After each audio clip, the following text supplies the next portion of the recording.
We're really happy to have everybody here. Certainly, it's kind of obviously been a strange couple of weeks, and we've reorganized this to be online, but also we've been thinking a little bit about what we're going to talk about in relation to all of this. But I wanted to start by just kind of introducing performance exchange very quickly to anybody who hasn't kind of been aware of it before. I'm Rose Lejeune and I'm the director. And it was a project that I set up really kind of in conversation with 3 commercial galleries, Vitrine, which Tim Etchells, who's with us tonight, works with, and 17 and Arcade. And it was really kind of born out of some conversations about performance's place kind of within artistic practice and as part of a kind of I guess constellation of mediums, but also as a discrete practice, and thinking about how from a kind of art historical point of view, without museums and without private collectors being able to kind of include that in their collections, then we'd have a really sort of strange version of what contemporary art practice looks like. And I think that that also for us really kind of pertained to questions about the kind of ecosystem of performance and how it gets supported and the different places that it gets presented in and the ways that performance kind of gets viewed in those different kind of presentation spaces. So in a funny way, doing this online becomes a kind of really interesting moment of thinking about what the difference is between presenting or talking online and presenting or talking in real life. And in particular, I guess this idea of groups of people gathering together. So originally Performance Exchange was going to be a series of performances across all these different commercial galleries. So from those 3 initial ones, we also started to kind of accumulate a big group of galleries that would show presentations of artists that they represented and worked with. So that now includes Hollybush Gardens, Kate McGarry, Koenig, London, Union Pacific, Project Native Informant, Richard Saltoun, Spruth Margers, Sadie Coles, David Zwerner. So a really nice group of galleries representing artists across lots of different kinds of performance, but also lots of different generations of practice.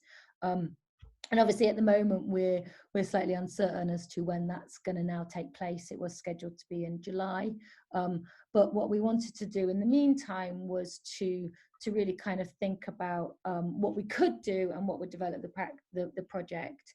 So the other side of the project is that we're working with 3 kind of regional museums in the UK to support them to acquire a performance work. And one of the things that we're doing with that is to create these kind of acquisitions documents around how to kind of understand exactly what you are collecting in performance.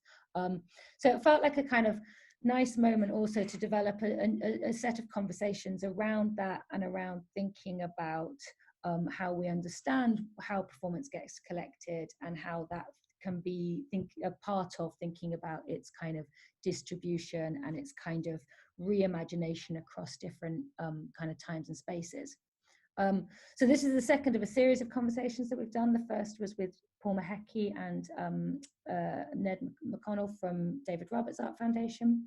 And we're really happy tonight to have, I think, probably 2 of the best people anywhere to think about collecting performance. So as I'm sure everybody knows, Catherine Wood is the Senior Curator of Performance at Tate, and I think has kind of completely sort of spearheaded and led performance in the museum, both in terms of obviously its presentation, but also the research around its collecting. And Tim Etchells, who, as I've said, works with the Vitrine Gallery, but is also the artistic director of the theatre company Forced Entertainment. And as an artist whose work really centers around kind of performativity and liveness and presence and thinking about text and lots of different kinds of screens as well, actually, I think kind of LCD monitors and computer screens and the stage and the page and all of these different kinds of sites. But also Tim and Catherine have worked together, I guess, for over a decade.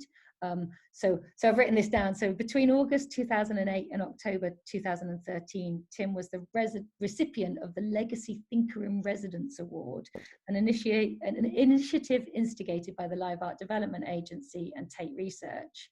And actually, amongst other things, I really recommend his keynote speech that he did as part of the Tate collecting the performative research project, which I think was probably the first kind of major museum research project on collecting and conserving performance art. And obviously, hopefully they can update us a little bit on the work that they've been doing together. But also I know from the conversation we've just been having that there's some kind of nascent thoughts on thinking about what might happen next. So I'm going to leave it there and hand it over to those guys to kind of be in conversation for a while. They're going to speak for maybe kind of 45 minutes or so, and we'll do some questions at the end. Obviously, we'll kind of have to, hopefully that will work in terms of this kind of webinar format. But I also wanted to say just quickly, we're going to take a quick break at 8 p.m, which is in about 20 minutes from now. Obviously, there's another kind of clap for the NHS scheduled, and we thought it was really important for us to go and do that. And then we'll kind of come back and pick up where we left off. So with that, I'm going to hand over to you guys, and looking forward to listening. Thank you. Thank you, Rose. Thanks so much. And thanks for the nice introductions, and also for setting up this performance exchange project, which just seems so important as part of the whole ecosystem infrastructure in terms of how this kind of work can get made and supported. And that's something we've been collecting performance, like you said, at Tate since we first acquired a work by Roman Ondak, Good Feelings and Good Times, in 2004. We have quite a number of works now, including in the process, Tim's piece, Moving Words, that take the format of a score that can be activated. And I think I feel very aware from working with artists working in this way that that kind of practice falls between many gaps. Firstly, between the kind of object-orientated market side of art generally, even though there have been collectors and museums willing to play the game of collecting performance, it's not very typical so far. And there's a bit of a lack of understanding maybe of how you could acquire work like that, or how you could support the artist. So that side is really important. And I think also challenging the kind of, is it theatre, is it dance, or is it visual art boundary, which is something I'd like to talk with Tim about, because that's a different structure financially and in terms of presentation and touring and festivals. And the two don't tend to meet that often, or don't necessarily support each other that well.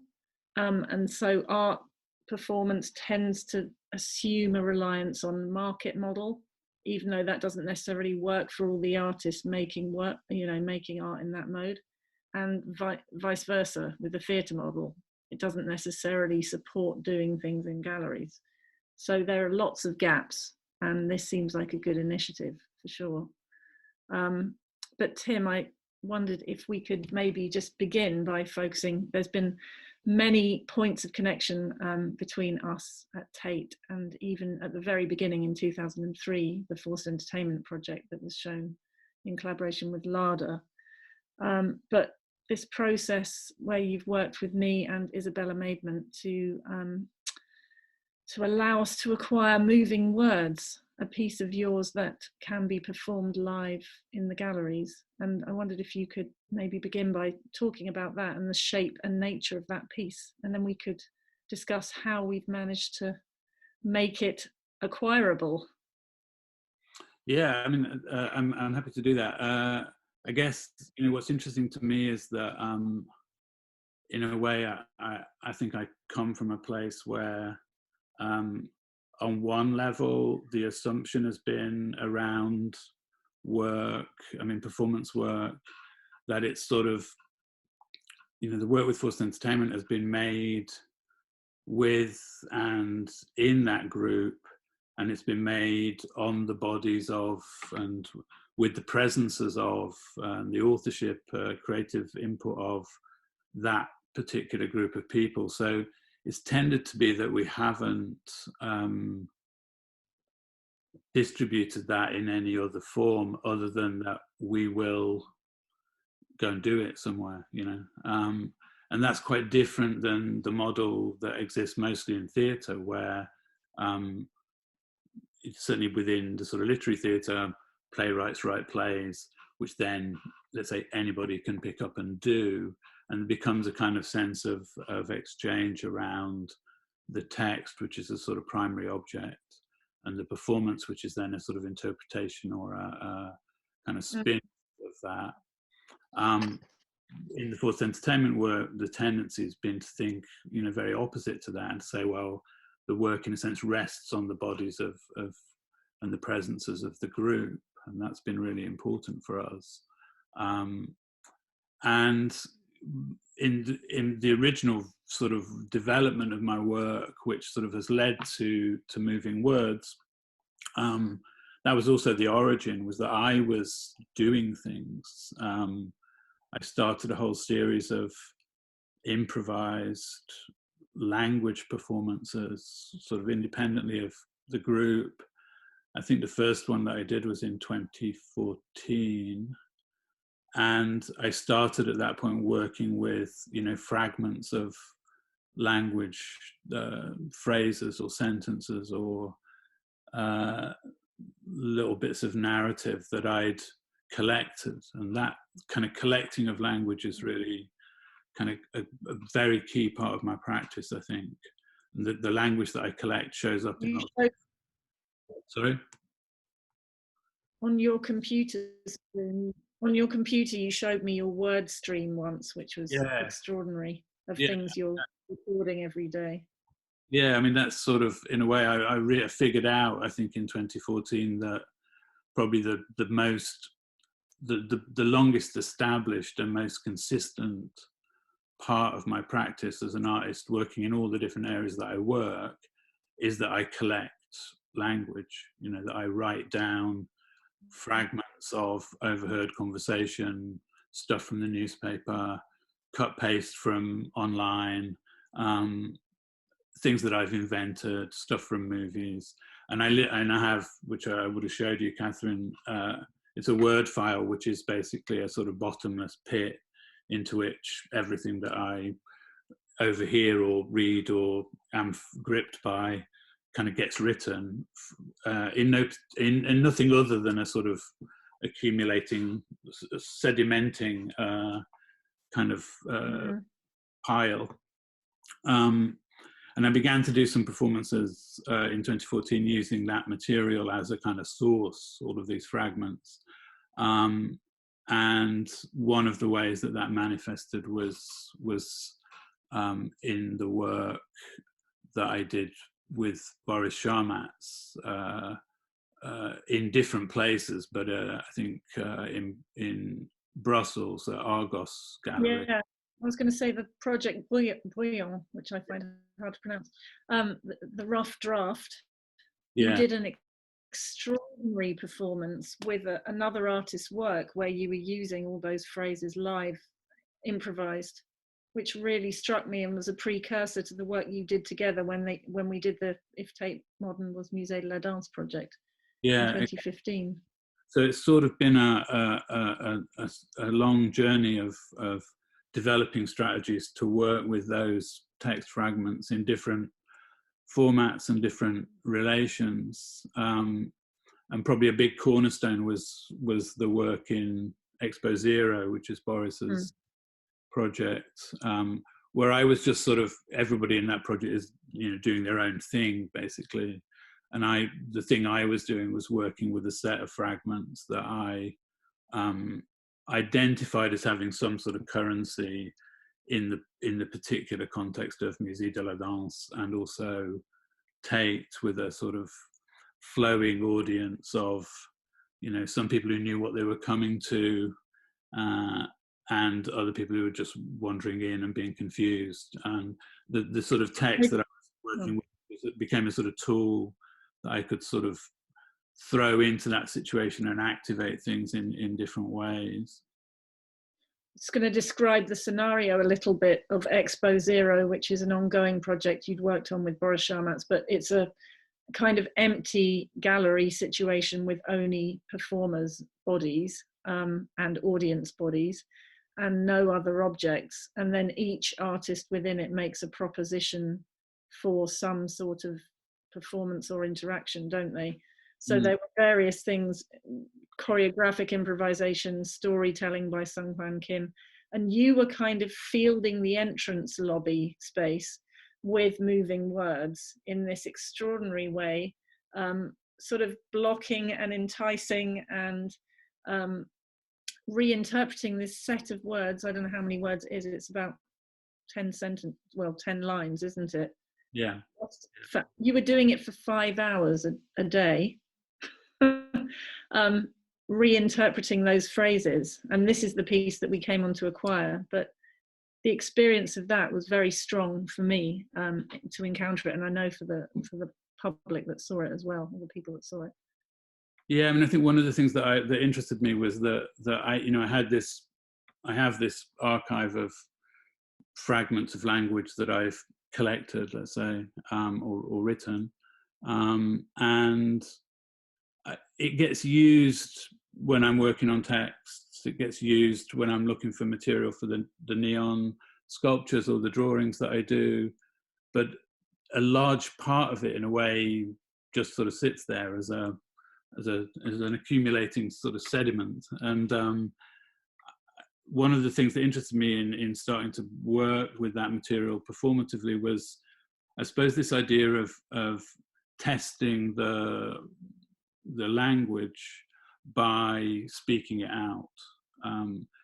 So in a sense, investigating that material by declaring it or whispering it or yelling it or saying it conversationally, and in a way trying to understand what any of those phrases that I've collected might be in a situation, and what can I do with them, and what can they open up in terms of a relation or a dialogue or an encounter with other people. And that work, in the context of something like Musique de la Danse, was quite interesting, because you've got an audience that's very mobile and flowing, and you've got other artists who are doing things, and it becomes a sort of a very lively zone in which one could be working with those texts in so many different ways, and opening up different possibilities with people, sometimes very directly, to try to make a kind of intimate contact with somebody as they enter the space, or to address them from the far side of the room yelling, or to be just in a corner on my own repeating and whispering some set of those fragments. It's all part of a kind of an impulse to use the language as a way of opening and testing relation, and playing with the possibilities of what is possible within this sort of limited sort of form. And I think people can see that in the work, because they can see that I'm working with a very restricted palette of language. So they sense that I'm, in a way, playing with and pushing at what the borders of that language are, and what kinds of things it can open up.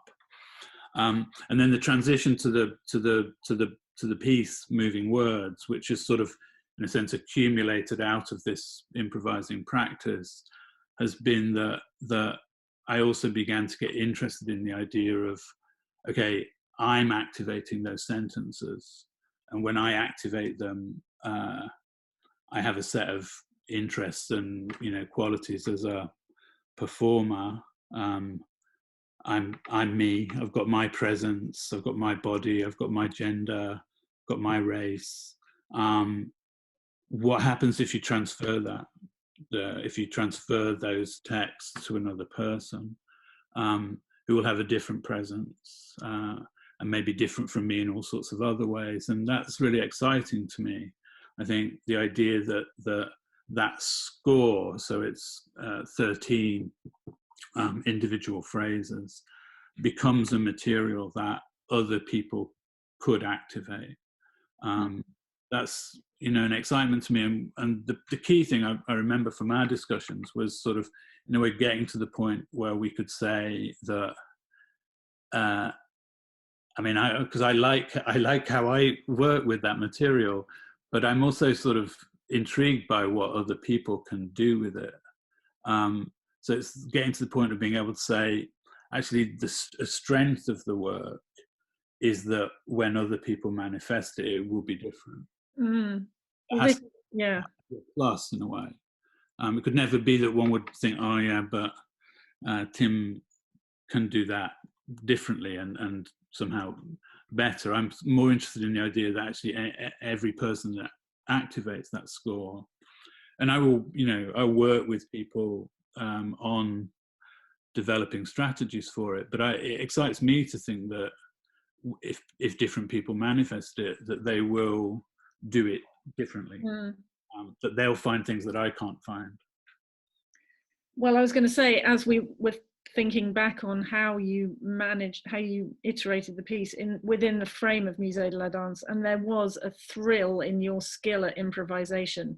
And this is one of the things that's been a feature of these meeting points between dance proper, choreography proper, theatre proper, and visual art, vis-a-vis that kind of clash of the de-skilled history of performance art with the skilled things that you bring as someone who can improvise in that way with a theatre dimension, and also the way that Boris posed the Musée de la Danse as a collection of people's skills, actually, whether it's ballet or Irish dancing or, that was fascinating for me. And I think that's been part of a process in the past decade and more, that visual art has been seeking those points of contact with other disciplines, muddling those boundaries, not just using kind of ready-made approximations of theatre in inverted commas or dance by visual artists, but really having those conversations with practitioners moving in the opposite direction.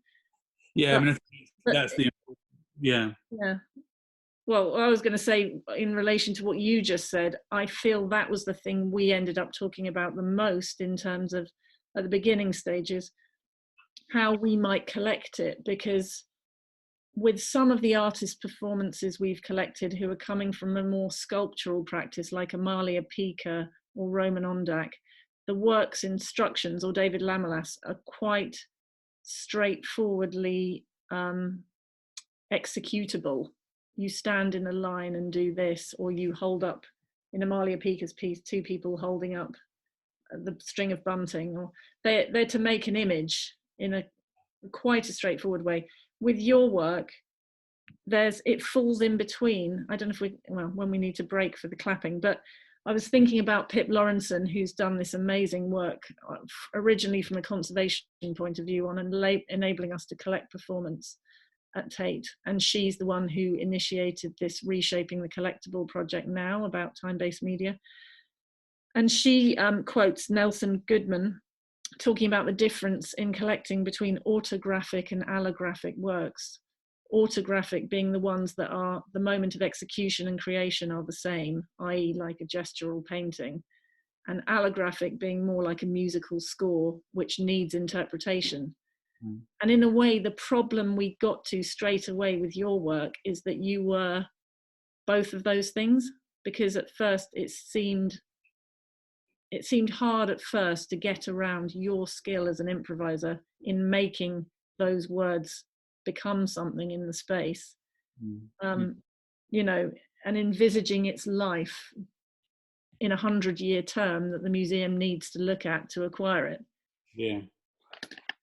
I understand that, and I'm aware that I bring a very particular set of, I don't know if I will call them skills, but I bring some qualities to the work, some of which come from theatre and some of which really come from actually my interest, I would say, in visual art and in sound art. Well, that's true. I mean, there are no boundaries here, but yeah. But I think for sure it's interesting that certain works, you could say, are enactable in a fairly straightforward way, and maybe other ones require more complex ways of thinking about performance and so on. I guess. We should go and clap. Yes, I was going to just say it's 1 minute too. So let's just take a kind of 5-minute break, and we will come back and try and pick up right where we left off. Yes. um, we were talking about the difficulty of acquiring Tim to improvise. And since we can't, just how to transpose the score into something with longevity and something that doesn't rely. I mean, this has been a feature of our discussions with conservation about acquiring performance generally, including Tino Segal's work, for example, early on as well. To what extent can instructions for work that is nuanced in its direction or its use of improvisation through the character of the performer, how much can you, even though we now have a category for performance in the database and we're much better equipped for technically acquiring it, and our conservation department are amazing at being open-minded about what time-based media is, but these things that rely on the nuance of artistic decision making, how can they be written down and recorded? And there are ways that choreographers have done it, like instructional videos that combine description with a recorded document of how the dance is supposed to look, for example. But yeah, Tim, maybe you could say something about your parameters, I guess, because you're very open and willing to see those words interpreted in ways other than how you would do it. But could you say anything about your sense of creative parameters, I guess, how to explain that, how you talk to conservation about that kind of thing? Because maybe being too open isn't helpful either for somebody coming. Yeah, I think there's a couple of interesting things. One is, I think for me, it's almost like there's a set of layers to the information. Because I could say in one sense, in the very simplest sense, the work is those 13 phrases and a very simple, let's say, not more than 10 sentences, description of what you can do with them. That's the core of it. And in a way, if I was working with somebody, I might start there, which is like the simplest possible version. But then the other layers are to do with, I've written a fairly lengthy document of me thinking about what I'm doing when I'm working with those phrases. And I've made a video where I'm talking about that and also in a way showing some of the things that I'm doing when I'm working with that material. Plus there's, documentation of me working with that material. So in a sense, anybody coming to it, if I wasn't around, at some point in the future, as I certainly won't be, then there's sort of like a set of layers of information. And I think, if you're a performer, you certainly need the first layer. And I think you probably look at the second and the third layers and the fourth layers, and take from them what you can. But you both don't. You don't want too little information. Maybe you certainly don't want too much. So it's sort of where do you put yourself as a person encountering the work? Because you don't want that forensic attempt for someone to try to be you and emulate. Any sort of reconstruction in a way gets killed by that, doesn't it? That would be horrible.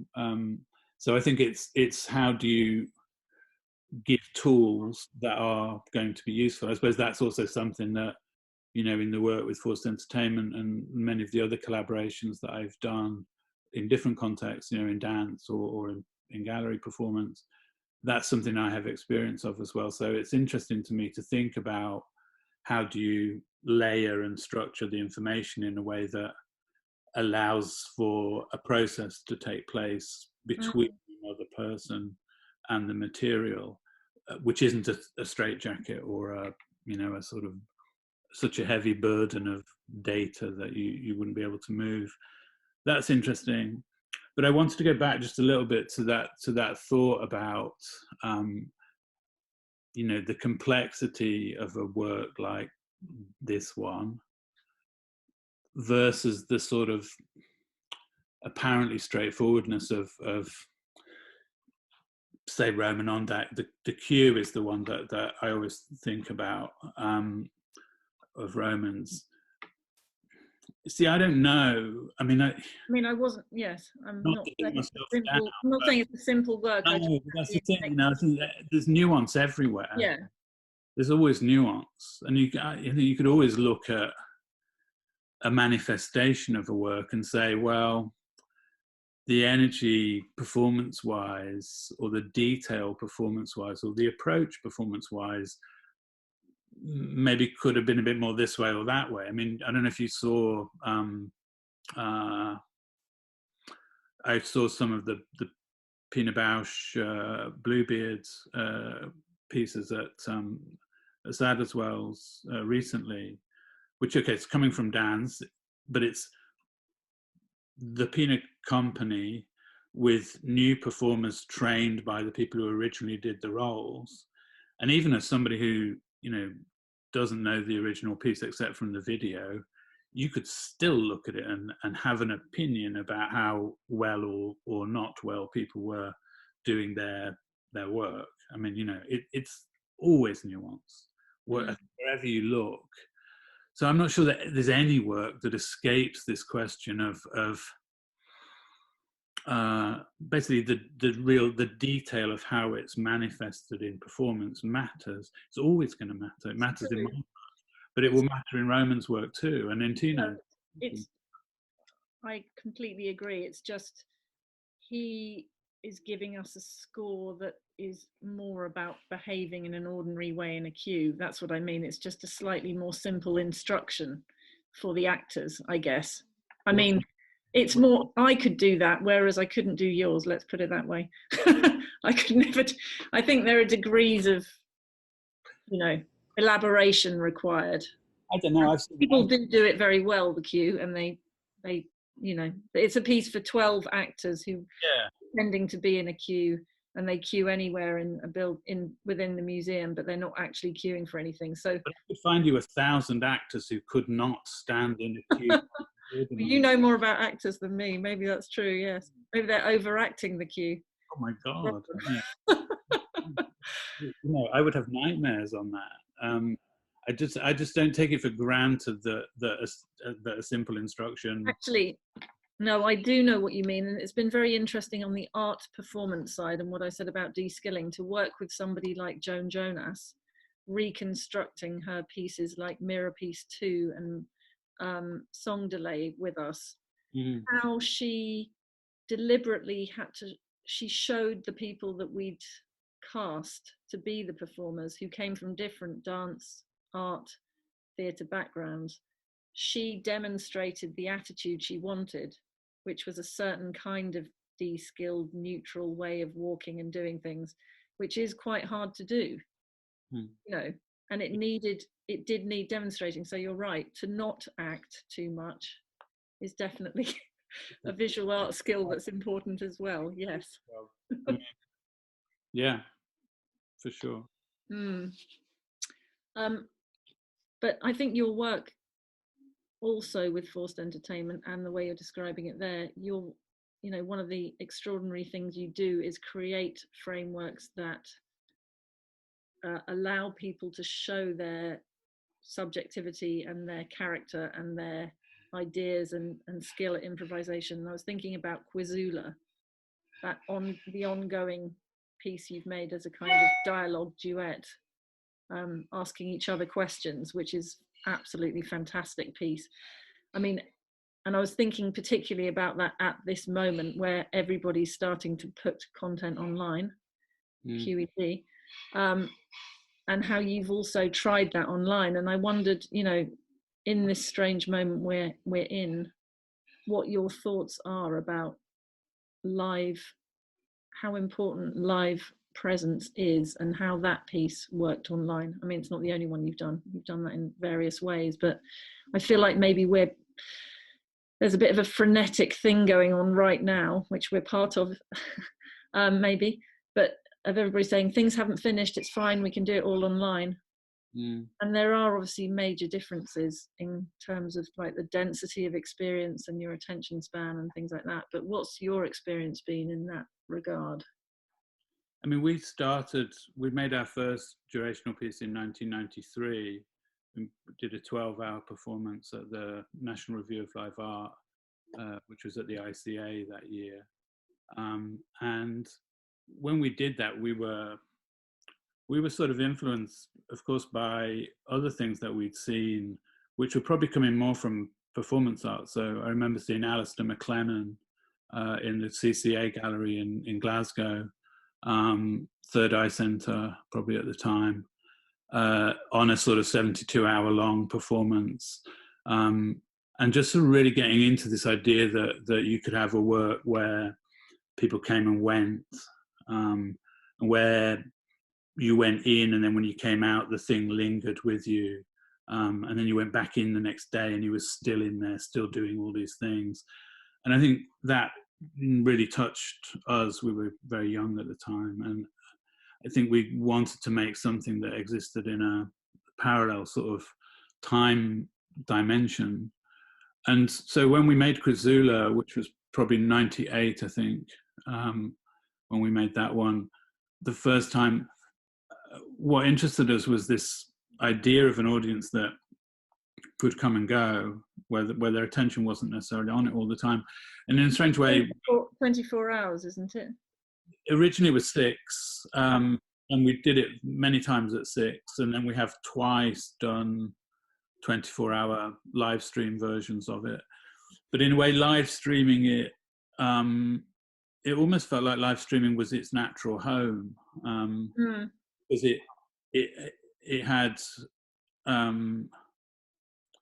you know, it had always had that sense of, it's a very focused, intense thing that's going on, but you can always go to the bar and chat with your friends and then come back later.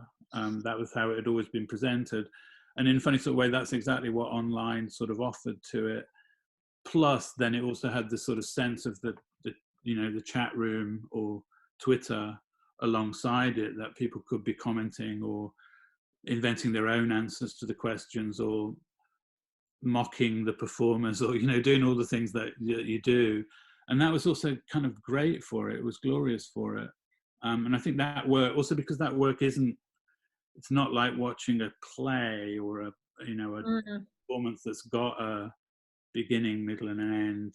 It's basically more like it's harder, isn't it? I think event, in the sense that there's no there isn't a fixed dramaturgy. Nobody knows what's going to happen next. We don't know what's going to happen next. I don't know what question somebody's going to ask me that's going to absolutely floor me and I won't be able to answer it, or it's going to make me laugh out loud like a child because it's such a silly question. Those things are really happening, and the time's really unfolding. So I find it tremendously sort of vivid, and I think the vividness of that really communicates online in a way that live streaming from a theatre, the show that night, I find it a bit like it's hard, but because the density of attention online and the many places you could go are so different than sitting together, aren't they, in a real space, I think. Yeah, and I like this idea that the Crisula, the live stream stuff that we've done, which is we've only ever live streamed the long pieces, and I love that they become then these sort of companion sort of screens that people took on the bus or live with for a short time. Yeah, switched in, switched out. Or spent the whole evening drinking and watching with their friends online in different places. It just seemed pertinent, really, that work to that moment. And maybe we'll go back to something of that in this lockdown period. At the moment, it does feel as though everybody's sort of shoveling everything online a bit willy-nilly. I'm not sure that that's particularly wise or sustainable. So we've been rather taking our time, I think. There's definitely things we'll do, but we haven't been. It feels, we did a series at Tate in the past few years called Performance Room that was 2-camera, Yes. trying to, in a way, address the fact that often what you would be seeing online is second-hand documentation. So that series, BMW Tate Live, was designed specifically for online viewers, because we have a big audience at Tate who are, and actually I thought about doing it when I was on maternity leave, when I was in lockdown, and trying to watch things online and always sort of seeing the documentation over somebody's head and thinking this is all a bit secondhand generally. So I think quality is a question, but in terms of what you were just saying actually about how one lives with the technology, I think that's really interesting. And in a way, your 24-hour Quizula approach is more like what Dorothea von Hantelmann distinguishes from, you know, she talks in her text that was used actually at the opening of The Shed, but it's her ongoing research. She writes about appointment time, theatre as appointment time, where you turn up for the event, and then gallery time performance, which is the ambient mode you can come in and out of, which is the sort of, you know, and also what you did with Musée de la Danse. And in a way, that approach to online is conflating the two. Well, it's neither in a way, but maybe it's the kind of trying to do event time online in the same way as theatre is what doesn't work terribly well. Yeah, I think that's definitely tricky, because it demands. Maybe it's also about control of sort of dramaturgy. You know, when you sit an audience down in a theatre for an hour or two, you're in control of the arc of what happens, and that's what you're sculpting, really. You know, you're trying to take people on a journey or on a curve or on a flat line, you know, but you're trying to control that. And the interesting thing with the long pieces that we've done, the improvised ones, is that you don't control that, because the line is too long at 6, 12 or 24 hours. You can't really make a shape, not quite anyway. And also you don't know when people will arrive and when they'll leave. And that's kind of great, you know, because as a theatre maker, you're obsessed with beginning, middle, end, and all of that. And suddenly when you say, well, it's 6 hours long, who knows when people are arriving? It's a tremendous liberation. And same with like Moving Words worked so well in the gallery. It's got that, is it Joe Kelleher, the theorist, who said you're always on time for a painting. But you're also, the way you did the 5-hour version of Moving Words was the same thing. And you dealt with it live as well, people coming in and out. But you've with the acquisition, you've specified 2 modes to it, haven't you? Because there is also an event mode. There's a gallery mode, and potentially. Yes, absolutely. I mean, that's how I think about those works. I think I can work with that material for a short time. It might be, 10 minutes, 15 minutes, 20 minutes, could even be half an hour, which in a sense then one's working with the material to make a shape, to take probably a fixed audience on a particular improvised journey with that material. Or I can think about it as a set of materials that I could activate or somebody else could activate in the gallery for a whole day or for a whole series of days. That becomes something in a way quite different, because you're not controlling the time, you're not making this shape, but you are basically you're treating the gallery like an experimental test bed in which the material is being worked. I did a funny thing. I did another project with Boris in Valencia. We did his 20 dancers for the 20th century, which he also did at Tate. And he asked me to take part in it. And I just took the 2 words, Moving Words. And I did 4 hours in one room of the gallery, no breaks, just with 2 words. moving words, moving words, moving words. Goodness. Moving words, Wow. the world's moving. And sometimes just lying on the floor, whispering it to myself, sometimes really meeting people and trying to tell them about it. Sometimes pacing the room like a maniac. It was kind of glorious just to live inside that material for 4 or 5 hours, however long it was. You're dealing with lockdown fine after. That's how extraordinary that you could keep going with that. Wow. Well, I've seen you in action. I know you can, but I wish I'd seen that. Could you say something before because I think we're probably about to open it to questions, but could you say something about what the gallery situation gives you? Because there have been lots of these, like I said, movements between the disciplinaries that we've set up in a Western context, mainly to say that's theatre, that's dance, and that's art, which don't hold in so many ways. But what is it you like about the art context or the frame, or sort of moving into that frame? I mean, partly, in terms of performance, I think it's this an openness and maybe a looseness about time. And in theatre you bring a group of people together at 8 o'clock and you're sort of in this contract with them whereby you're going to take them on a journey until 9:30 or something, and that's great, but it's also tyrannous in the extreme. And a lot of Forced Entertainment's work has been sort of in a way pushing against the tyranny of that arrangement, whilst also occupying it. And I think the gallery, on one hand, has sort of, for me, been a space where one can do things that don't adhere to the same sort of dramaturgical and attention economy kind of rules. So it can be like, Quizula can be a bit boring for a while, but it will be interesting in a bit. And that's great. It's very hard to do. You can do that in the theatre if you want to, but it's hard.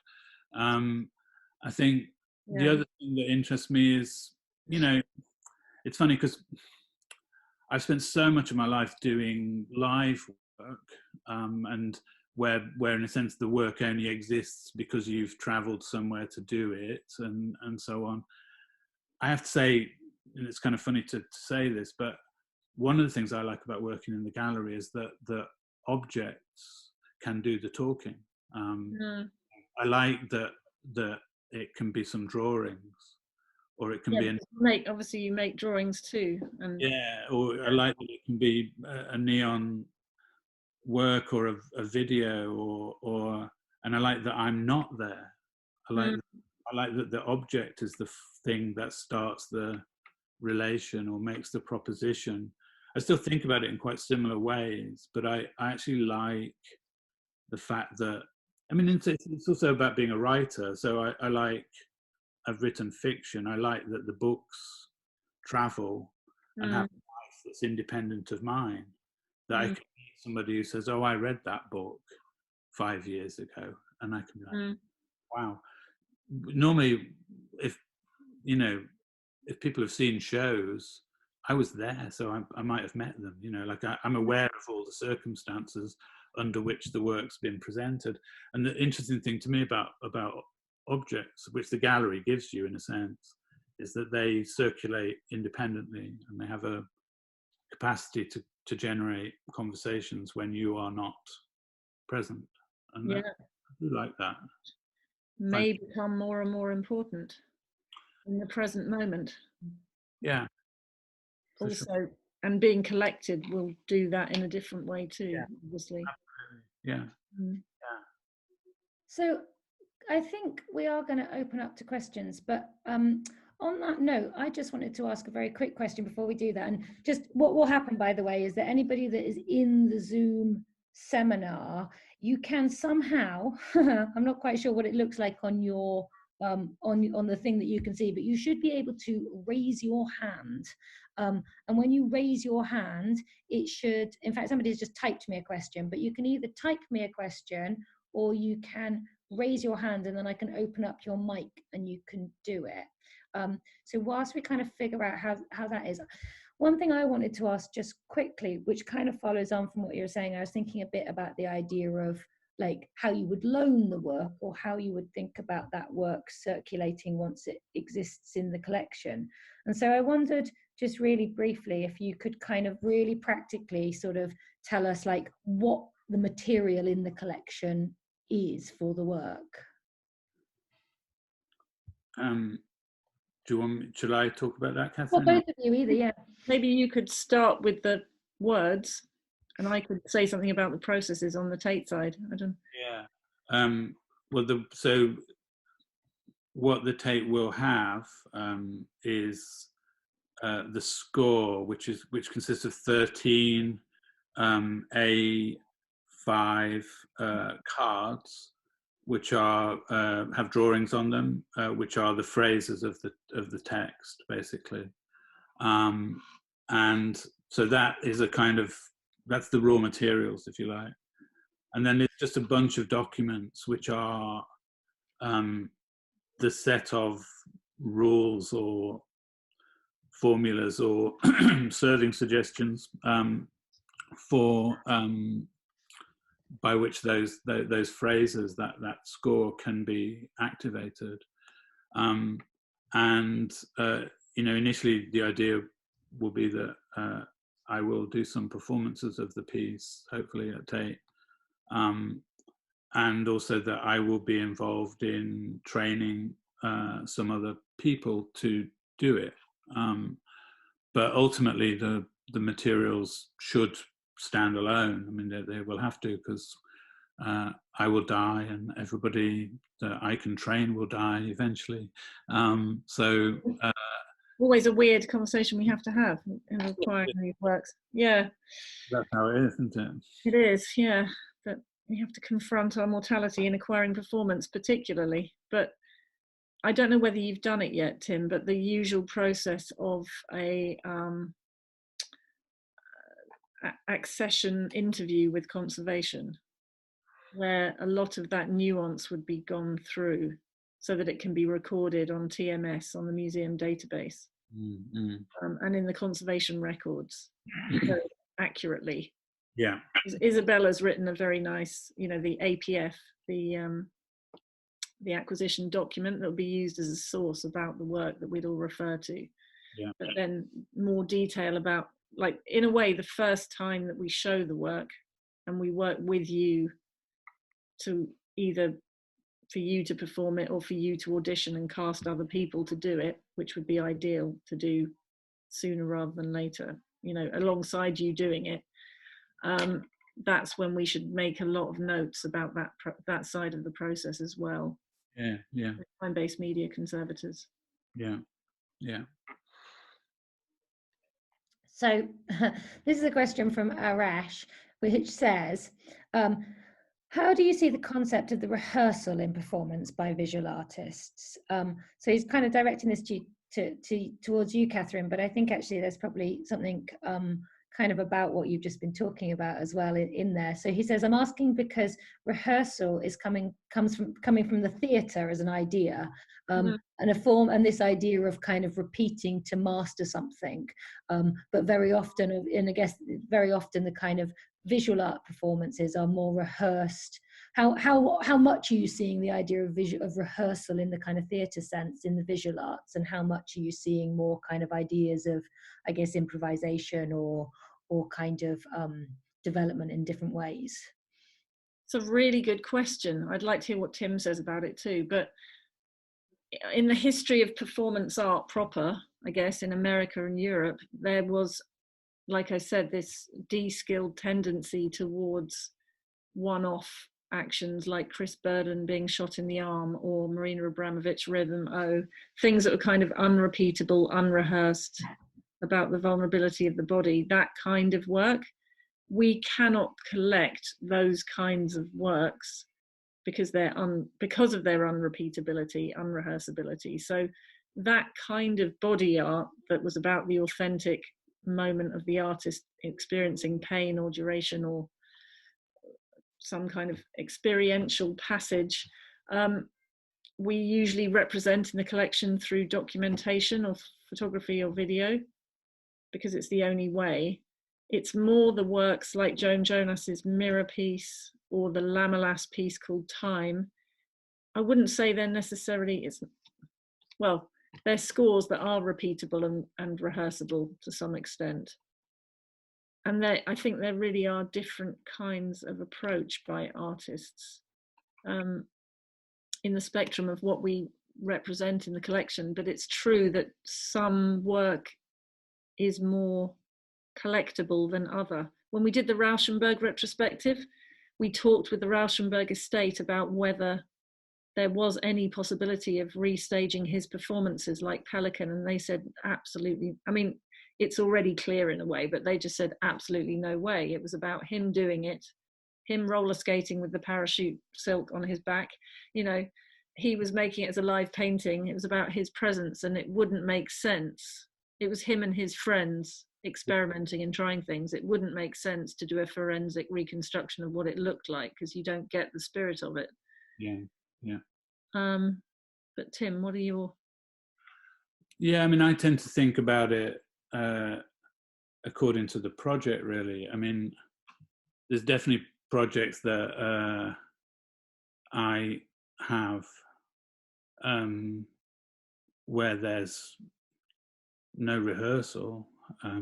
There's only having a decision about what you're going to do and then doing it.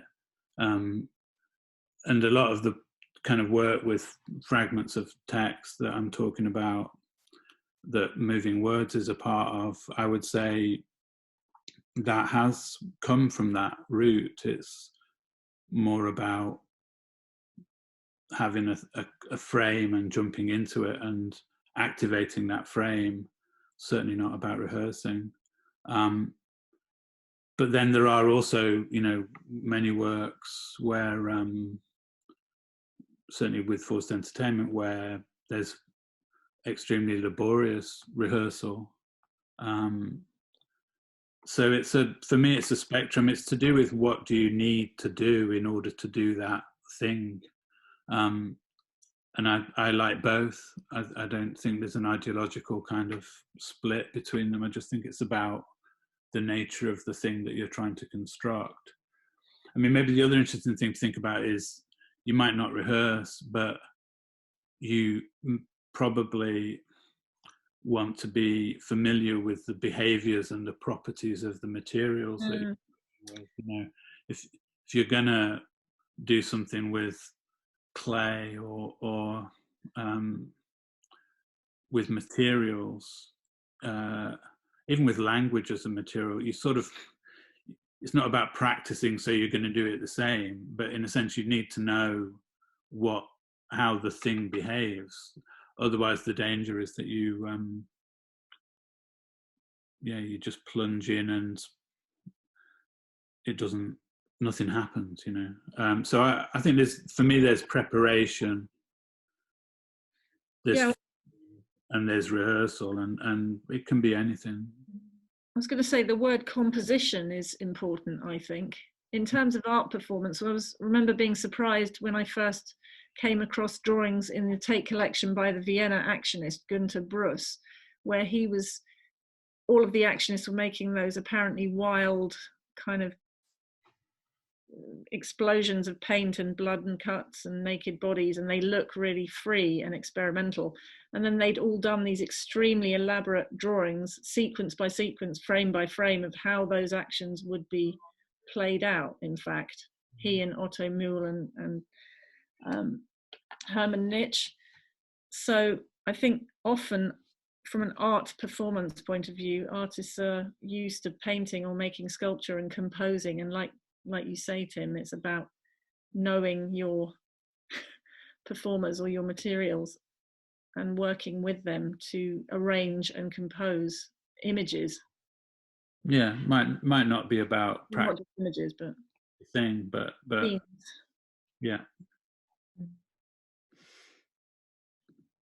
That's certainly how Joan Jonas works, I would say, or Pablo Bronstein, who I've worked with a lot.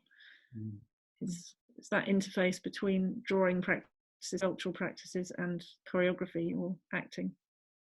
Yeah, I mean, we had a nice question after we did the 24-hour Quizula in 2014 at the Barbican, and we live streamed it from there.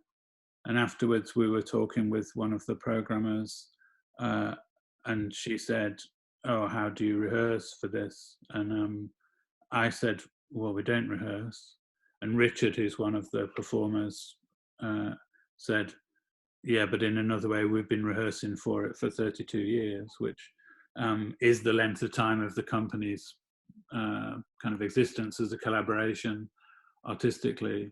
And all of that knowledge of each other, of time and timing and of performative dynamics, that's what you carry in. You know, one of the other things I always think about is, you know, not rehearsing, but preparing. You can't rehearse a football match, but you do prepare. You do try to get to know your teammates, and you need to understand what the frame of the game is. You might look at the opponent's track record. There's lots of things you can do that aren't rehearsing, that are about putting yourself in a good position to do the thing that you're going to do. I think we've got time for one more, and John has been very patiently waiting with his hand up. So do you want to go ahead? Hi, Rose. Yeah, can you hear me? Yeah.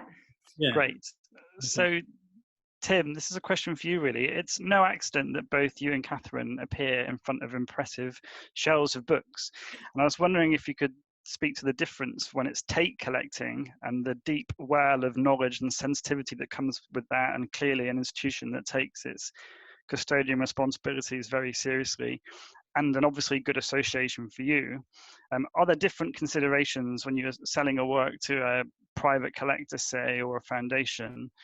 And are there people you wouldn't sell to at all? I mean, in terms of performance, that hasn't. Just trying to think, that hasn't actually arisen. So it would be an interesting scenario. I mean, I think one of the great things about Tate acquiring this work is exactly what you say, that there's the machinery of the institution, the seriousness with which they take the whole question of performance itself, but also, you know, legacy and the longevity of the work in the collection. I can feel, you know, very excited and happy that that work will be there, where, yeah, you might think differently about in another context, but it hasn't arisen. I mean, the works of mine are owned by institutions and individuals, but they're not performances. They tend to be more the neons or the drawings or whatever. And there, I think the only grounds I wouldn't let anybody acquire would be on ethical grounds, really. And again, that's not arisen, but I can definitely imagine situations where I wouldn't want to be in certain collections or owned by particular collectors. Because as I understand it, the whole point of this performance exchange initiative, which I think is great, is that hopefully you'll have this problem to think about very soon. Yeah, well, that would be great to have to think about that question. I think as far as I understand it, the idea with performance exchange is that, you know, there's a lot of work circulating there, and several galleries, institutions that might then acquire one or another of those pieces, which is great. I think, you know, for me, it's also interesting to think about how you disseminate not just the work, but also the knowledge and the thinking that's coming from Tate in this case, and from Performance Exchange, just to think about what it might be archivally and institutionally to commit to holding performance in the collection. It's sort of about that knowledge spread as well, I think. Actually, may I just add on that point, it's really, what does trying to collect this kind of work do to the institution? Because it presses on the institution, it forces change. It's not coming quietly, you know. it's actually making us make new categories and new ways of working with artists and performers, and new ways of having displays, different timescales, different kinds of encounter. It's also, what's been really interesting is how much it's paved the way for some of our global or transnational collecting strategies from contexts where they aren't invested in the same kind of disciplinary boundaries that Western modernism is founded on. So in a way, collecting performance has broken ground for imagining a different kind of museum that isn't a white cube display model in the same way.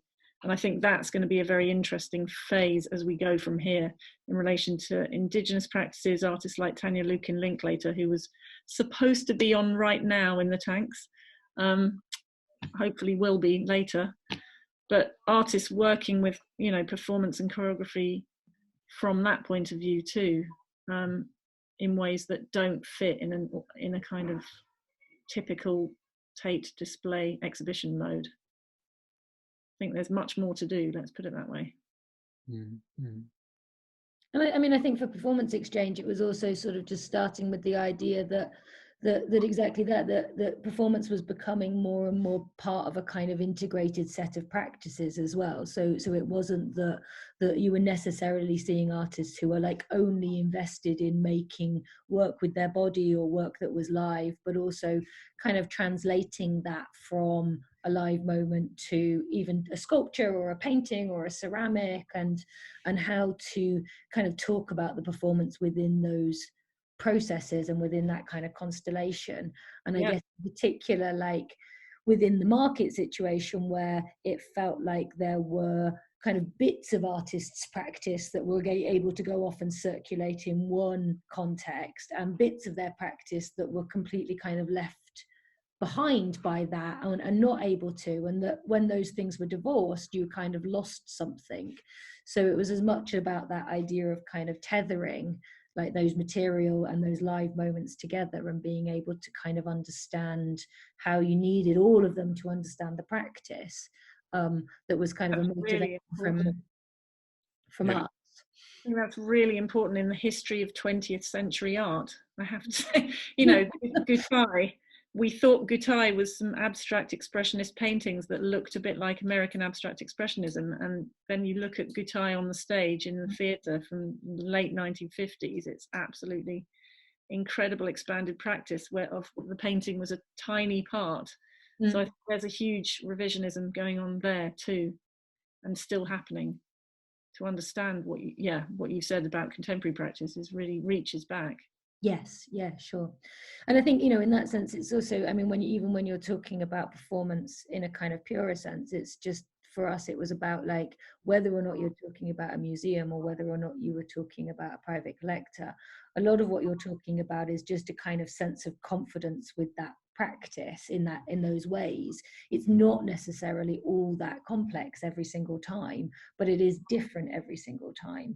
And so you have to kind of create a kind of transparency around that, whereby people feel like they just kind of can get to grips with what they're collecting and how it would function, you know, both within their collection, but also say if they wanted to sell it on, or if they wanted to loan it, or all of those things that you know have different kind of applications in museums and in the market, but nevertheless require you to kind of have a sense of what the kind of container that the practice sits in is. Yeah. That's true. And I'm looking at what Adam Moore has written also, and thinking that, you know, one of the other interesting things for me is that it's to try to think about building a context where performance is understood as an integral part of practice and processes that artists are using, rather than a bit of kind of magic pixie dust that people can sprinkle on the top of an exhibition or an event, which I think, you know, I'm fairly cynical about the performative turn, as they call it, because I think it's not entirely, but it's quite substantially been guilty of that sense of, you know, performance as the sort of bit of razzmatazz that you sort of add to the opening event. I'm not talking about you, Catherine, but I'm talking about. I have resisted that tendency as much as possible. It can be like that, and I think it's not helpful to sort of understanding what artists are doing with performance and the depth of connection between performance and all of the other aspects of people's work. And I think it doesn't do anybody any favors. So in a way, I'll be glad when it's over, because I think that sort of slightly hypey magical pixie dust thing is, I don't think it really does anybody any favors, basically. Mm-hmm. So there are a couple more questions that have been typed. Holly says that we're slightly kind of slow on picking up on these, I see now, but Holly has kind of has mentioned something about going back to the Rauschenberg example and this idea of if it can't be recreated and museumified, how does that skew the kind of performance in the collection?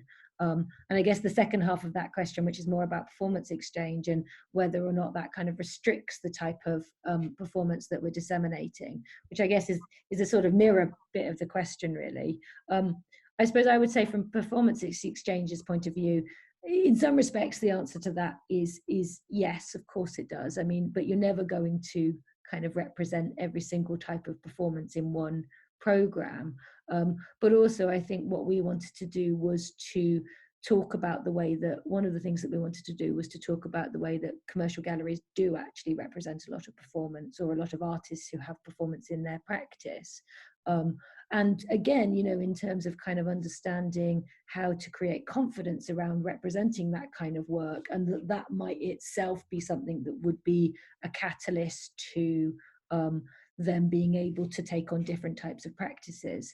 I mean, certainly a lot of the artists that I know and have worked with, I've heard countless stories where it's like, yeah, this gallery got in touch with me and we had a conversation and it but at the end, they didn't quite know what they would do with me. and so, you know, that kind of like chicken and egg thing of like, yeah, we're interested in the practice. Yeah. Go on. No, I think you're right. And even some artists with high profiles getting big commissions and things still can't make that commercial dimension of the practice work for the market, because people aren't necessarily willing to take that risk and they don't have models to look at where it could be done. So I think that is really important. With the Rauschenberg,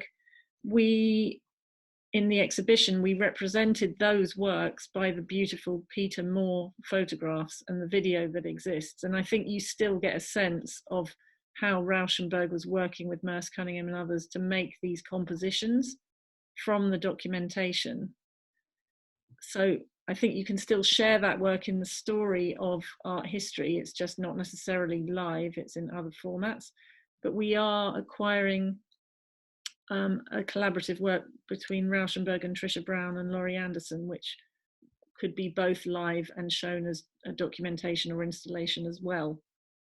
So I think, I think there are lots of interesting shifts in status of material that have been going on, because 10 years ago, Charlie Atlas was known more as the person who made documentary films of Merce Cunningham or Lee Bowery or Michael Clark, and he now shows that work in its own right all over the world, and it gets recognized as a counterpart to the work of those choreographers and dancers and artists.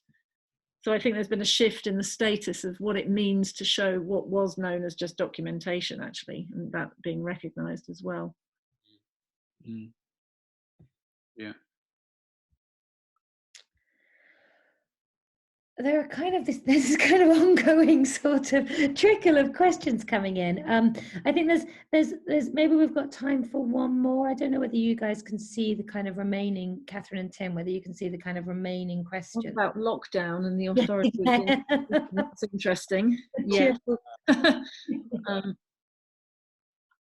Curating the body. Yeah, really interesting comment on the sediment. I mean, there's a question Yeah. from, I don't know if everybody can read these questions or if it's only us that can see them, but questions from Constance Whittam. Given the present lockdown situation, isn't the authority of the institution destabilized?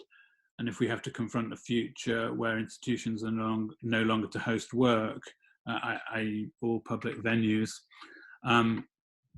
yeah, that's a great question, I think. And yeah, obviously we're all really wondering about the shape of the world that we come out of this into.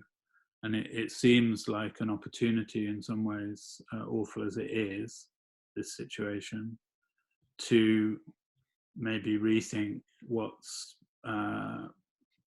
valuable and what matters and what kinds of structures and relations are possible. It also seems politically, I'm talking about, you know, in terms of society and in terms of what matters, it feels like now's a moment where we're confronted by a kind of, you know, it's a kind of exaggerated version of the inequalities and the difficulties that our society has, in terms of who can afford not to work, whose work requires them to go on public transport into a place, whose work can be done from home,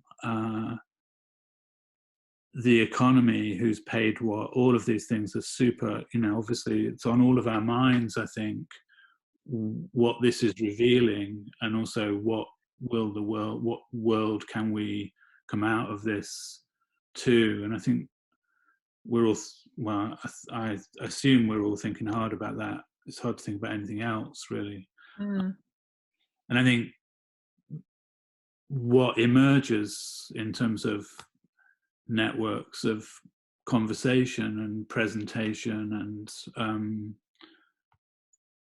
dialogue between artists and institutions, and yeah, what we build in this time and how we think about the future is super important, I think.